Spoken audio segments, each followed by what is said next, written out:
Hello everyone, welcome to Deacon's NFL Talk. I'm your host Deacon, and welcome back to another episode on the channel, episode 38, I believe, on the channel. And today we have quite a bit of topics this week, all of them pretty big topics this week. After that, we will go into quick hits. We do also have quite a bit of quick hits as well. Then we have about 3 reactions to get into this week.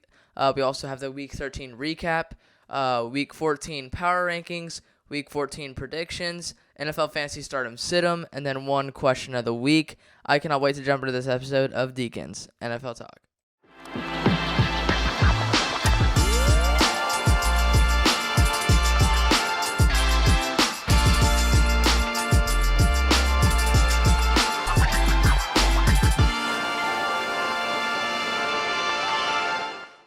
Alright, everybody, we're going to jump right into this one. So, like always, we're going to start off with the first topic of the episode. And the first topic, actually, this happened like last week, but I did not get to it because it was such a late topic. I didn't even see it until like after the episode. But anyway, the Bears head coach, Matt Eberflus, was fired last Saturday, I believe. And honestly, this was a move that should have came much sooner than what it did. It should have came during the offseason. If we look at the Bears right now, Look what they did at offensive coordinator. Like, they fired their offensive coordinator Shane Waldron, and their offense has actually been playing really good. Even before they fired him, I feel like they're playing somewhat good. But they really broke out right after, the week after they fired him, and we'll see what happens. Thomas Brown, who was the interim offensive coordinator, will now take over as interim head coach. He will replace Matt Eberflus for the moment. We could see the Bears hire a head coach during this season, or we could see it happen maybe next offseason. I would not be surprised if they went out and got a coach, but if I'm the Bears right now, let's just stick with Thomas Brown for right now, and maybe we can, if he proves himself, then I would say maybe we can move into offensive coordinator, because obviously they have needs at offensive coordinator, and now they have a head coach. But Eberflus went 14-32 during his 3-year term in Chicago, going 3-14 in 2022, 7-10 last season, and 4-8 so far this year. By the way, 4-8 is not their original record, I believe. So they went 4-8 with Eberflus. So 14-32 total record with the Bears, which is not really a pretty record at all. And it's just not impressive. I mean, he's one of the bottom 5 head coaches in the league, in my opinion. And I feel really happy for the Bears, because this is something that needed to be done. And the thing about this, though, the Bears are on a 6-game losing streak, or 6 straight game losing streak, starting 4-2. And as of then, when they fired him, they were 4-8. So yeah, well, obviously that might be different. Honestly, let me look up their schedule. But with Matt Eberflus, they had a 6-game losing streak. I don't think they've had a win since then. I could be, yeah. They're still 4-8. Okay, this is really bad. Like, the Bears, they have the talent. I will say, and I'm not gonna sit here and say like I did during the offseason that Caleb Williams is gonna be a bust, because honestly, he's not playing like a bust at all. I was almost 1,000% that Caleb Williams was going to be a bust. And, sure, the record might say a little bit of it, but it's really not his fault. I mean, I'm going to pull up his stats here so far this season. I feel like maybe people are overhyping him. I have not watched him play at all this year. I've seen a few highlights from him. But 14 pass touchdowns, which is 16th in the league. 2,612, 14 passing touchdowns. Did I say yards? I don't know. 14 pass touchdowns is 16th in the league, and he's 17th in passing yards with 2,612, and 37th in interceptions with 5. So, I mean, really, I'm still looking through here, see if I missed anything. No, I don't really see any other highlight. But, I mean, really, he's not been, sure, he's had occasional eye-popping plays.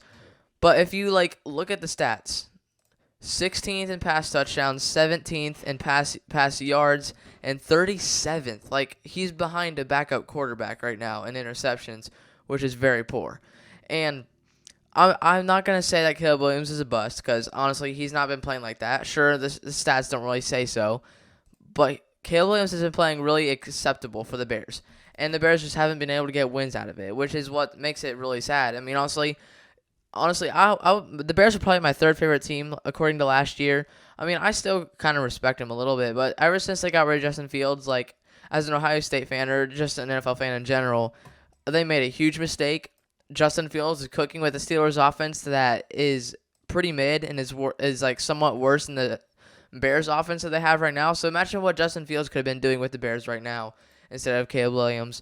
I think the Bears should have went with Marvin Harrison Jr. in the draft. That's just my opinion, even though he's been a little bit underwhelming so far the past few weeks since the start of the season. But then again, honestly, I mean, Chicago's 6 out of the 8 losses have been decided by one score. So like I'll pull it up here, but like they've really been really tight. And when you have games that are tight with a really poor head coach, I mean, it says a little bit of something about the offense or like the team. So if we're gonna start off, the 6 out of the 8 losses that they have this year were by one score. So they lost to the Texans by 6, lost to the Colts by what was that 5, I think. Yeah, 5 points. They lost the Commanders by 3, but that Hail Mary, which was absolutely insane. Okay, other than the Cardinals one, that one they lost by 20 in that one. They also lost to the Patriots the next week by more than a score. But then they lost to the Packers by 1 point. And then the Vikings by 3, and I think the Lions, they lost by 3 to the Lions. So really, they're not that bad. It's just their coaching is really not good at all. But all right, next topic. Giants defensive tackle Dexter Lawrence is done for the year after an elbow injury. Huge blow to the Giants. I mean, really, at this point, it doesn't even matter. At this point, I would just start saying put some guys on the bench and call it a year. There's really not been a lot of bright spots. I think I said something like this last week. There's not been any bright spots at all for the Giants this year. And as expected, but honestly, if you're a Giants fan, you probably have to feel horrible letting Saquon go, even though it's not your fault. But start of the year, you get smoked by the Vikings. You actually barely lose to the Commanders. You beat the Browns. You barely lose to the Cowboys by 5. You beat the Seahawks, which was insane. You lost to the Bengals by 10. You got blown out by the Eagles. Not a good look for them after letting Saquon go. Losing to Pittsburgh, losing to the Commanders, losing to the Panthers, losing to the Buccaneers, and then losing to the Cowboys. So let me see. That is 2, 3, 4, 5, 7-game losing streak. That is very bad, and it really doesn't get any better. It'll be easier on them, but they play the Saints at home. Is there really another game that is just like winnable? Because honestly, I think the Giants, they're bottom 5. They don't have another winnable game on their schedule. The Saints is the most winnable out of the rest of their schedule. They have the Saints, Ravens, Falcons, Colts, and Eagles. So really, it's not a winnable schedule at all. And I don't really see them winning another game this year. I would say that if anything, they're gonna go 2-6. Is that record? No, 2-15. I think that's what the record is now. Honestly, I'm still not used to the whole 18-game thing because I'm used to seeing like 15-1 all those years. But anyway, Lawrence dislocated his elbow in the Thanksgiving loss to the Dallas Cowboys. The Giants are losers of 7 straight, going 2-10 on the year, and clinched its 10th straight losing season. Not a good look for the Giants. Not a good look for Brian Daboll. I don't know why they haven't fired him yet. I would say after this year, Brian Daboll should be gone. I mean, sure, you don't have the greatest of rosters, but I mean, this could also be on the GM, Joe Schoen, I think that's his name. Letting Saquon go was actually one of the biggest mistakes that I've ever seen in my life. And I haven't seen too many, but I've seen enough to know that this is the worst one I've seen. And this is just not a good look. I mean, he obviously cooked you guys at home in New York. And now he's also like, second, third in MVP voting, and like I'm pretty sure in the short that I posted of my top 10 MVP candidates, he was my second. So I mean, when you let an MVP candidate go, and no, I'm not talking about a quarterback. I'm talking about a running back. And especially for a running back, if you let a MVP candidate go, that is a running back, it's just very humiliating.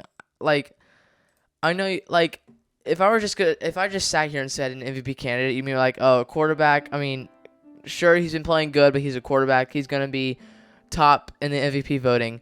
But no, Saquon Barkley is a running back and is like top 5 in MVP voting. This is just not a good look for the Giants. This is not a good look for Brian Daboll or the general manager Joe Schoen. This is really bad for the Giants. I mean, rebuild mode. They have the weapons around them. They have Dexter Lawrence, Brian Burns. They have Azeez Ojulari, the rookie. Daniel Jones. I'm glad they got rid of him. And Malik Neighbors, you have him, and then Evan or the offensive tackle or whatever his name is. But really, like, this is just a really bad look for the Giants, and they like I said, they have some weapons, but not enough to get the job done. So, all right, third topic. We have quite a bit of topics this week, so we're going to have to go as fast as possible. Jaguars extend offensive tackle Walker Little to a 3-year, $45 million deal. The deal includes $26 million guaranteed and will stay with Jacksonville through 2027. Really good deal for the Jaguars, who really haven't seen too many good things this year. Really an underwhelming season. I want to say roster, but I would just say really poor season. I would say that their coach's name, I just forgot his name. Whoever the coach's name is, Doug Peterson, his seat is really hot right now, and I would not be surprised if they fired him. Not at all, for sure. I mean, right now the Jaguars are losers of 5 straight. So, but yeah, anyway, back to the Walker Little deal. Jacksonville currently sits at 2-10, last in the division, and according to the general manager, the best roster in a long time, according to general manager Trent Bale, I believe that's how you say his name. So really, it's just been a really bad season for the Jaguars. They're 2-4 at home this year and 0-6 away from home. So that's really devastating. And also, they're last in the AFC South. It's just like so bad. And the AFC South is not a good division either. I mean, Texans, Colts, Titans, Jaguars in that order, I believe. So it's just not good for the Jaguars at all. I thought this was going to be a top-notch division because, I mean, obviously we know what the Texans are like, even though they've been a little bit iffy this year. We could have seen a Jaguars team be really talented and be really good this year. That didn't happen. And I saw the Colts being a solid team with Anthony Richardson 7th in my quarterback rankings. And then I was looking at the Titans roster on paper. I was like, this could be a really good division. If before the season, if you were to look at the Jaguars and Texans, you would have said they're going to be really good. They're going to be that's going to be a fight for the AFC South between those two teams. Then you look at the Texans, you might oh, they might be all right. I mean, they have Anthony Richardson, who looked good in his rookie year. They have some weapons. They have some solid players on defense. I think they could be third in the division. And then you look at the Titans. I mean, they have some weapons. Tony Pollard, Tyler Boyd, Calvin Ridley. I mean, they really don't have too bad of players on defense either. And even if you're not me, or even if you don't like the AFC South, if you were to go back in time and look at this team or look at this division on paper, you would have thought it was going to be the best division in football. It's definitely not. It's honestly, it's bottom 3 for sure. I don't know if it beats the NFC South. Really, the South divisions are just absolutely horrid right now. I mean, it's between the not the Cowboys. It's between the Falcons and Buccaneers right now in the NFC South, and between the AFC South, it's all Texans. The Texans are gonna win it, even though they haven't been playing good this year. I mean, not as good as last year, obviously, but we'll see what happens though. With the Jaguars, I mean, they hold a top 5 pick on lock for sure. We could see them maybe tank for a first overall pick. We'll see what happens. Anyway, we're going to go to the next topic, the 4th topic, I believe.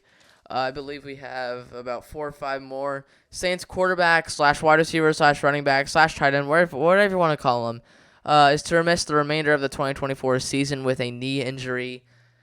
I did not see what kind of injury this was. It really did not say what kind of injury this was or anything like that. But this is really a huge blow to the Saints, who started off 2-0 on the year and actually have won 2 games since then. It's not been a pretty season, that's for sure.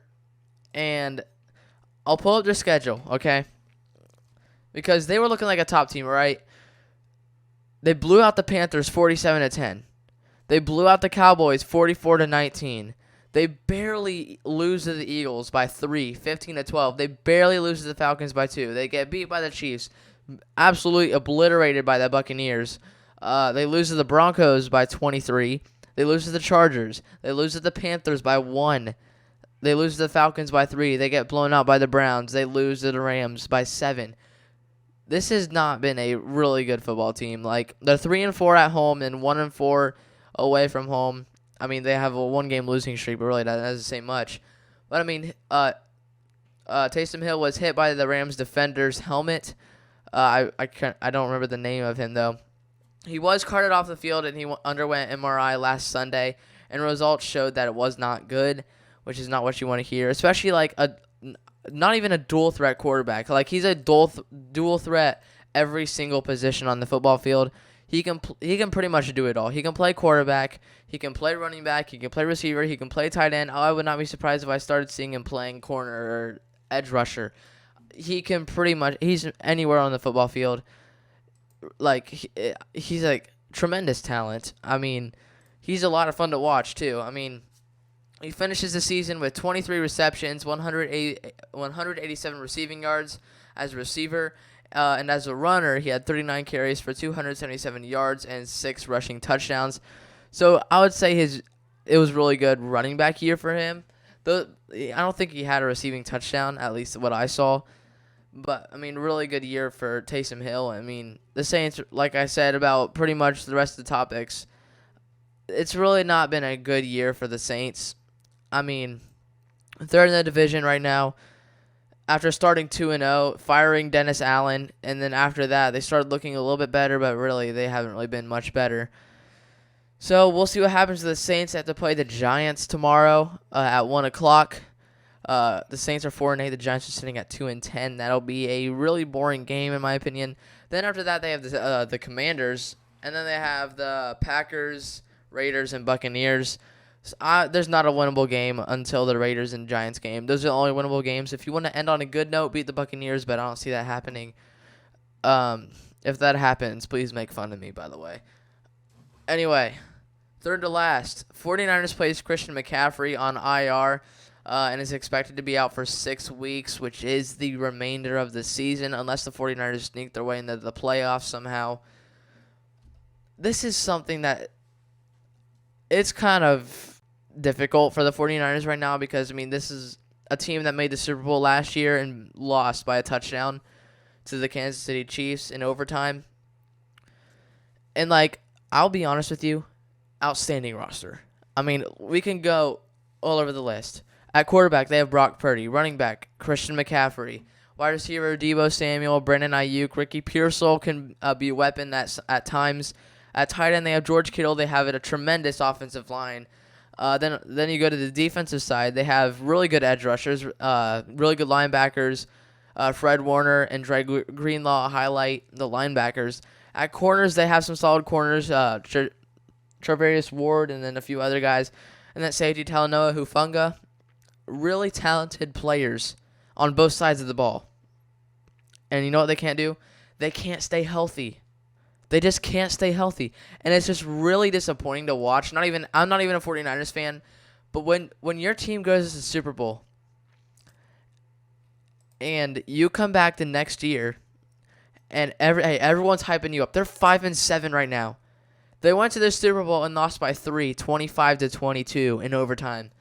In a thriller, a must-see Super Bowl. And then they come back. They beat the Jets. They lose to the Vikings. They lose to the Rams. You beat the Patriots. You lose to the Cardinals. You beat the Seahawks. You lose to the Chiefs in a rematch. You beat the Cowboys. You beat the Buccaneers. You lose to the Seahawks. You lose to the Packers. You get blown out by the Bills in the snow. It's just been really, really bad for the 49ers this year. And honestly, it's not even the coaching. I don't even think it's the coaching's fault. I don't know who their trainer is, but I feel like somebody's getting fired after this year. If it's on the trainer, obviously, they're 5-7. They can't stay healthy. Deebo Samuel is like still in, I believe, but he's been dealing with some injuries. Brandon Ayuk's done for the year. Dre Greenlaw has still not played since he tore his Achilles or ACL in the Super Bowl running onto the field. Fred Warner's hurt, I believe. Nick Bosa, I don't know. Their injury report is probably stacked like high. I'm going to pull up their injury report. Okay, for week 14 if they have one. So, I'm going to pull it up here. See if I can find one. Okay. So, if this is the right one. No, it's not. All right, I'll find one, okay? But the 49ers have dealt with so many injuries this year.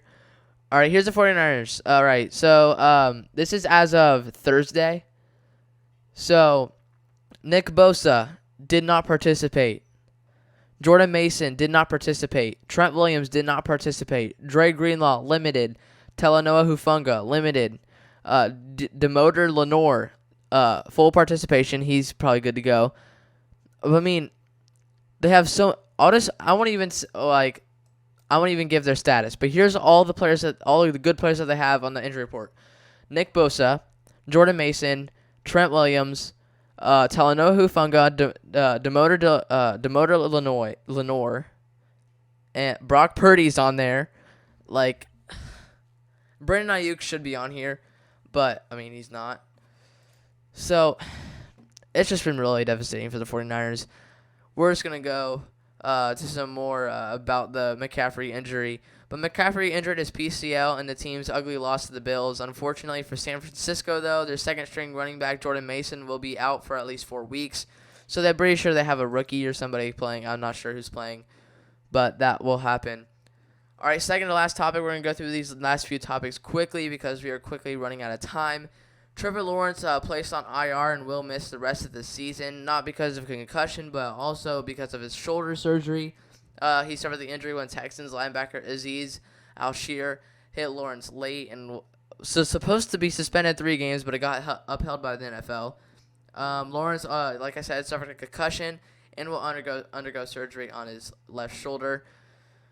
It's just not good. I mean, like I said about the Walker Little topic, the Jaguars GM. So this is the best during the offseason. This is the best roster we've had in a long time. And it's obviously not when your team is 2-10 right now, sitting at 2-10, and getting a top 5 draft pick, maybe possibly even top 3. It's just not been good for the Jaguars. I mean, they were supposed to be really good. They've been good before. I mean, 2022, I believe, when they went to the division round against the Chiefs, that was a really good Jaguars team. They had a lot of talent. They still do, but like it's just not been able to translate onto the football field. It could be a coaching problem. It could be I don't know whose fault it is. I'm not gonna point fingers. But Lawrence's surgery on his shoulder will repair an AC joint. Lawrence ends the season with 2,045 yards, 11 touchdowns, and 7 picks. So it's really not been a good year for the Jaguars this year. It's really devastating to see this happen because they were supposed to be a really good team. They were supposed to be one of the best teams in the league. And it's just not worked out. And I feel really bad for them. I really do. Anyway, last topic. We're going to rush through this one. Cowboys offensive guard Zack Martin to undergo season-ending ankle surgery and potentially could have played his final snap as a Cowboy and potentially his final NFL snap. But this is the crazy part. On Thursday, Martin said that it's been an issue since training camp, like this offseason, which is actually kind of shocking to me.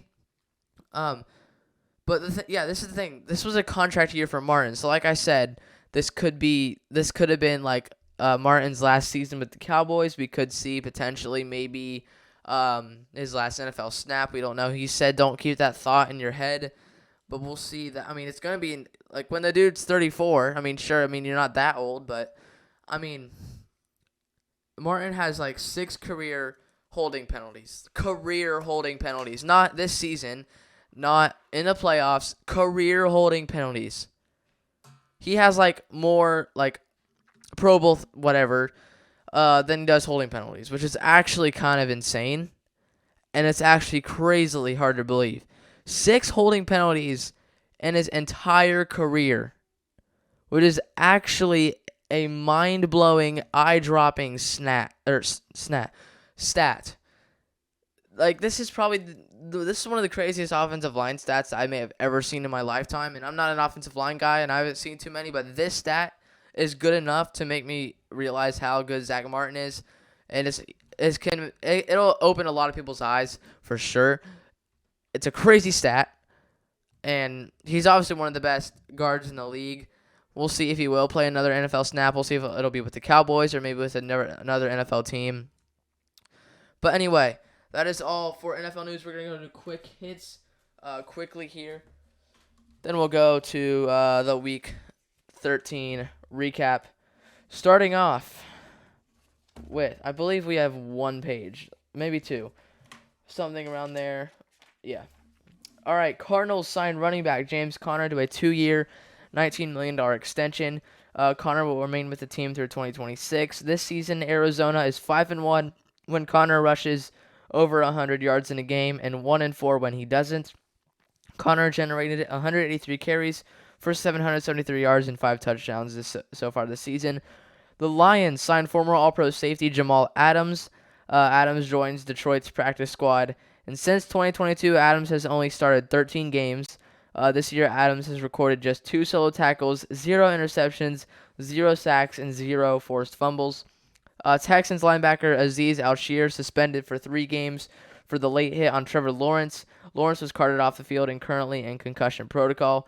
Al-Shir was ejected from the game, and Al-Shir has committed multiple unfair plays in his career, and he did not receive pay for the incident, but he did apologize on Monday. I'm going to pull this up here. This is the injury, okay? All right. I'm not going to watch all of it. It's 5 minutes long, but here we go. Lawrence is looking. He's going to run the ball, and he slides, and that's just like, you can see that. He kind of goes like this, and then he raises his arm. And then, just a brawl starts popping out, and it's just not good for Lawrence. I mean, I will say, I'm not a concussion expert, but hear me out. Anytime you see a player do this or this, it's a concussion. All right, it's called a fencing position. So anytime you see that, it's a concussion, like hands down, no doubt, or like even worse. But anyway, Ravens suspend wide receiver Deontay Johnson for 1 game. Johnson refused to play against Philadelphia last week, and since joining Baltimore, Johnson has 1 catch for 6 yards, which is actually really sad. Micah Hyde returns to the Bills to finish his career in Buffalo. Hyde was signed to the team's practice squad, so yeah, Micah Hyde is going to end his NFL career in Buffalo after this year. And then last one, Bengals kicker Evan McPherson placed on IR after a groin injury. McPherson could potentially be done for the year. Cade York will also replace Evan McPherson. All right, that's all for quick hits. We're going to go to reactions. All right, we're going to make this quick, though. All right. So we're going to start off with a big man pick 6. Leonard Williams is built different. I mean, I guess big man's pick 6, big 6, I don't know, whatever you want to call it. But this was actually a crazy, wild play from Leonard Williams. Likely one of the best highlights of the week. Here we go. 3rd and 8 for the Jets. 21-7 in the second quarter with like 8 minutes left. It's picked, it's tipped, and it's caught by Mike Williams, and he's running down the sideline. He had to be gassed after this. At the 50, the 40, the 30, the 20, the 10, the 5, and touchdown. Pick 6, Seattle. I don't know how they're down 14, but you can see he just gassed after that. He ran he ran so much. What was that? How long was that? 99 yards. It was probably about 93, 94 yards. It was somewhere in there, and that's crazy. Like, this is probably the highlight of the week, and that was I'm sure Jets fans felt so deflated, and they haven't had any bright spots at all this season. Anyway, we're gonna go to the next one. Josh Allen, receiving touchdown, whatever you want to call it. I don't know if you call it receiving touchdown. That's what people are calling it, but apparently he pulled a Patrick Mahomes against the Chiefs. I'm not even kidding. It's like a Patrick Mahomes to Travis Kelce thing, except it was Amari Cooper to Josh Allen. And this play is actually very interesting. Like, I wasn't watching this. It was, like, really late. I mean, what was this, 3rd quarter, 4th quarter? But here we go, 21-3, Buffalo smoking him. He goes to Amari Cooper, it's caught, and then he just pitches it. He's just standing right there, and he catches it. Dives for the pylon, and he's into the end zone for the touchdown. The Bills were all over the 49ers in this one. It was not even close. I said this in my What We Learned from Week 13 short. The Bills are the best team in football right now. I didn't say that. I guess I said the Bills are the best bad weather team in football. And there's no doubt about it. Like, they're playing in the snow. Like, it has to be fun. If you're a 49ers player, you're like freezing cold. Like you feel like you're gonna have frostbite. Cause I don't even know if they know what frostbite is, honestly. Anyway, we're gonna go to the last one. The Jets 99-yard kick return touchdown. I mean, this game was filled with 90+ yard plays, which is kind of crazy. I mean, I think that might have been only 2, but this is a 99-yard kick return touchdown. Nwangwu's 4th career kick return touchdown. So here we go. All right, he kicks the ball. It's sailing. And he's right at the goal. This is before the Michael Williams, or whatever his name is, touchdown. But here he goes. Has to outrun the kicker. Shouldn't be too hard. He also gets a block right there. And then he just off to the races. He almost was tackled, but he was able to get across for the kick return touchdown. What a play by the Jets. And, I mean, that was a game. Like, that was actually a really solid game. I mean, the Seahawks are actually pretty good. And they still had to put up a fight with the Jets. I mean, it doesn't really say much about the Jets. I mean, the fact that they're not that good at all. But, I mean, what a play, which is actually crazy. But, anyway, that's all for reactions. We're going to go to quick hits. We're going to go through this really quickly because we are currently running out of time. We're way over time right now. And we still have about three more topics to get to. At number 1, I have the Lions. Number 2, Eagles. 3, Bills. 4, Packers went up 2 spots. Chiefs dropped 1 spot to number 5. The Ravens are 6, dropping 1 spot. The Chargers are 7, and the Steelers are 8. Texans +1. Commanders +2 at 11. Buccaneers at number 12 +2. Seahawks +3 at 13. Vikings -5. At 14. At 15, the Cardinals had no change. The Bengals are 16 +1. Rams are 17 +3.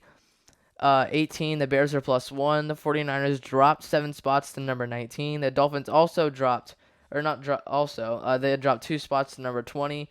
The Colts went up 2 spots to number 21. The Cowboys went up 4 spots to 22. So did the Panthers. They went up 5 spots this time. They're number 23. Patriots and Jaguars, no change at 26. The Raiders went up 5 spots. The Browns went up 3 spots at number 27. The Saints dropped 6 spots to number 28. The Falcons dropped 8 spots to number 29. The Jets dropped 1 spot to number 30. The Giants went up 1 spot to 31. And the Titans dropped 5 spots to number 32. So, the biggest risers of the week were the Panthers +5, 28-23. And the Raiders +5, 31-26. And then the biggest faller was the Falcons, dropping 8 spots from 21 to 29. As you can see, it's getting dark outside because times 8, whatever you call it. So we're going to get through this quickly. This is a later episode, so that's why it's dark in here. But anyway, we're going to go to the week. I guess you were supposed to do the week 13 recap a little bit ago before that. Honestly, I think we might just go right through predictions, and then we'll do fantasy or whatever. Anyway, predictions though for this week, I had Detroit over Green Bay. That was correct. And I'm currently sitting at 118-74 with a 12-1 overall, 1-0 on the week so far.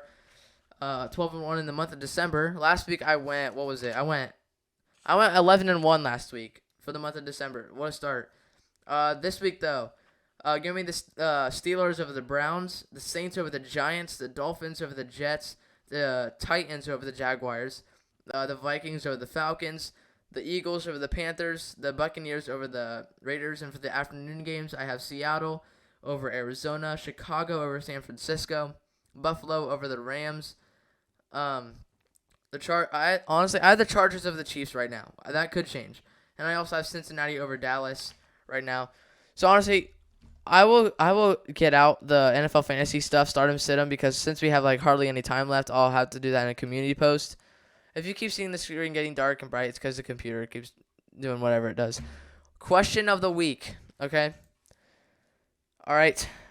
It actually involves the Panthers. But can the Panthers still win the division? Can they still win the NFC South? My answer is 100%.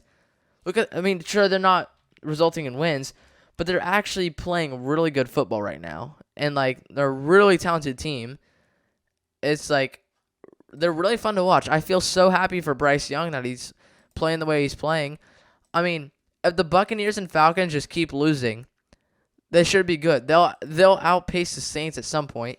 I mean, they have the Eagles, they have the Cowboys, the Cardinals, Buccaneers, Falcons. It's an easy schedule, but if you look at it, they put up a fight with the Chiefs, and they also put up a fight with the Buccaneers. They can beat anybody.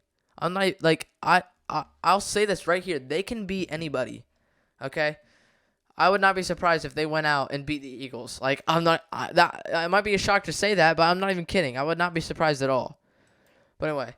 Let me know what you think of the question of the week, and I hope you guys enjoyed. If you did, hit the like, the subscribe button, and the notification bell to get notified of every single upload this channel makes. Sorry for the late episode. It was busy today. But anyway, I'll see you guys next week for another great episode on Deacon's NFL Talk.